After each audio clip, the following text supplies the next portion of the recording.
Okay, so let's look at the eighth line. 1, 2, 3, 4, 5, 6, 7, 8. Yeah, eighth line. Okay, so go ahead and play the eighth line. That's a little quick. Yeah.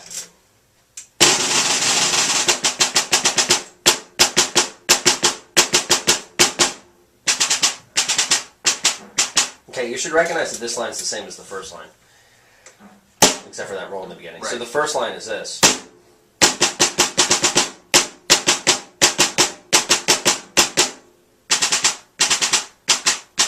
Okay, and then with the roll.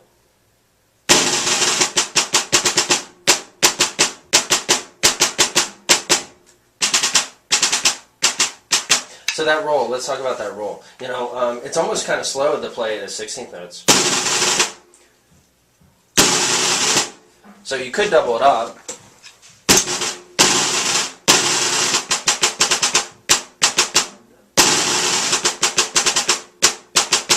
Here's the 16th notes.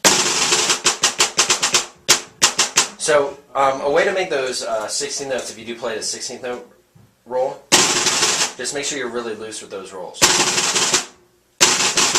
Try not to do that. And when I say loose, like almost the type of roll where one hand is still buzzing as the other one hits.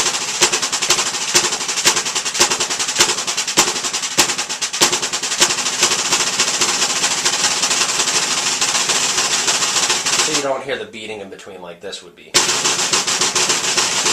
Which is what most people do. I felt like you played that pretty well. Okay, so let's look at the ninth line.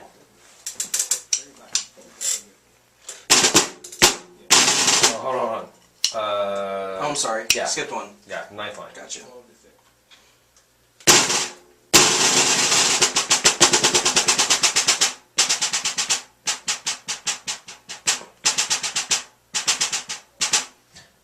Yeah. Did the same thing. Yeah, you did. Yep. And you know, it took you a few beats to kind of settle into your tempo.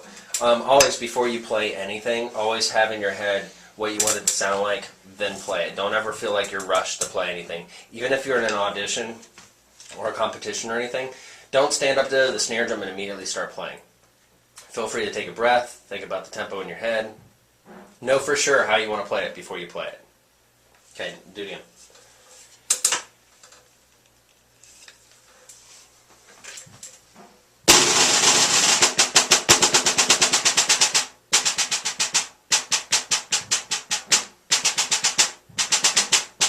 Yeah, you did the same thing again at the end there.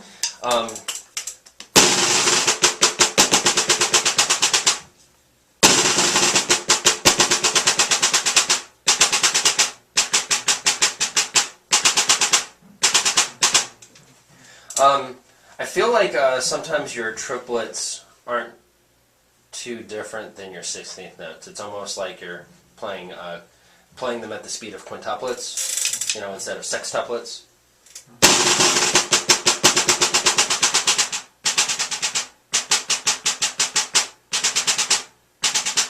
You have a lot of gear changes in here where you go from, like, you know, quarter notes and eighth notes, 16 notes, 16 note triplets, 32nd notes. I mean, you got a lot of gear changes in here. You got to make sure they sound different. Don't slur any of it. Try to be very accurate with it. So if you look at just the first measure of the eighth, is it the eighth line? 1, 2, 3, 4, 5, 6, 7, 8, 9. No, the ninth line.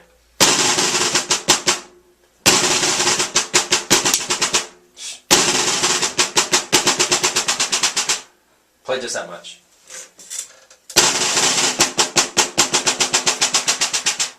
Okay, that was a lot better. Something to think about with your roll too. You're supposed to play a forte roll, so try to not make it a I start at forte and get softer with my roll.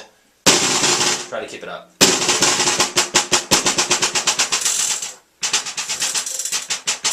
Alright, and then the last measure of that line. Try that. The line and last measure. Last measure of the ninth line.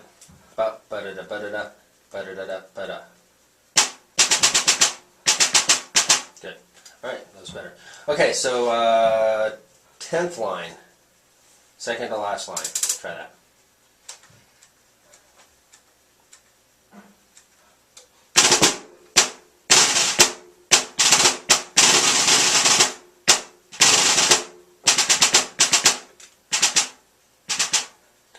Okay, I think you could exploit the dynamic differences a lot more.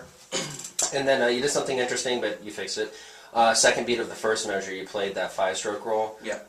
As a 5-stroke roll, really slow, but because of that, it sounded kind of choppy. But then when the 5-stroke roll came up again, in the second measure, you played that like a 9-stroke roll, so you doubled the speed of it, and that sounded a lot better.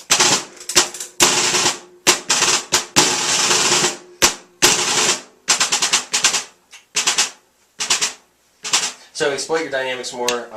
When you got slow rolls like that, you may want to speed them up to increase this, the sound quality of them. But that's about it with that one. Okay, so let's look at the last measure, or not last measure, last line.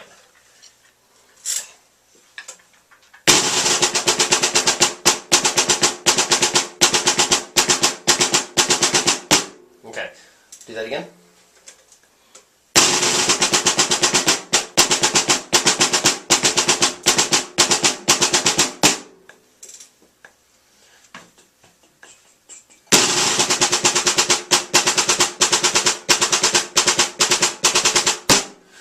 Be sure that when you isolate these little things as you're practicing, that you're being consistent with the tempo that you're choosing to play it at. I think you played the last line a little slower than some of the other parts when we were working on it, so just as you practice individual stuff and you pull things out like we've been doing, try to stick within that tempo that you're trying to play it at. Yeah, everything with this is just loud.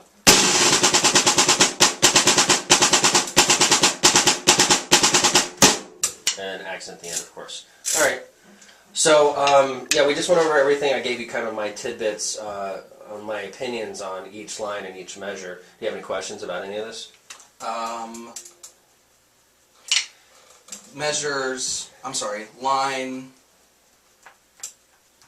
Lines 8 and 9, those 9-stroke rolls, or right there in the beginning. Yeah. Should I be doubling those up, or should I leave them in a 16th note bass? I think if you want to be consistent with how we're doing the rolls with most of this piece, you'll probably double it up.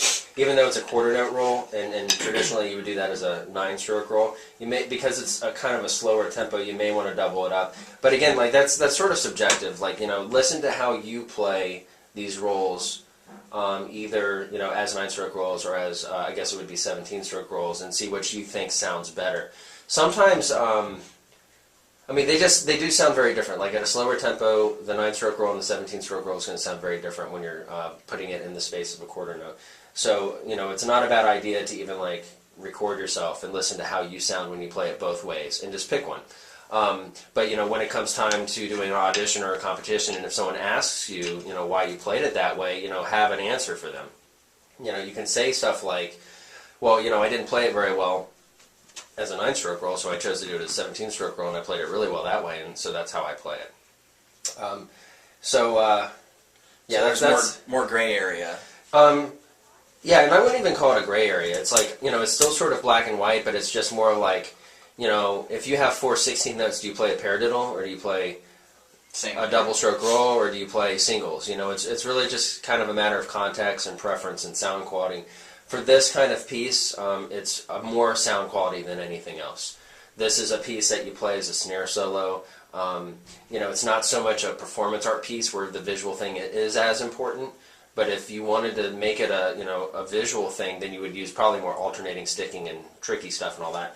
But usually when people play solos like this, you're in a suit and a tie and you're playing it for an audition, or like a recital or something. It's not really the kind of thing that people play to impress the public at large. So interpretation's kind of a thing, and I wouldn't call it gray area. Like there's a few different interpretations you can choose from. They're not really gray. They're kind of like it's this or this or this maybe, but it's not like that there are other. Like if in these pieces, if it says play a triplet, play a triplet. Don't say, oh, I'm gonna play it more like a quintuplet because I feel it that way. Like that's not how these pieces are written. They're very specific rhythmically, very specific dynamically. You can interpret it in some ways, but for the most part, you can't really change the fact that he wants you to play very different rhythms here, and he wants you to play very different dynamics here. That's obviously what he's trying to tell you to do. That's not really gray. That's kind of black and white. Right. Anything else? All right.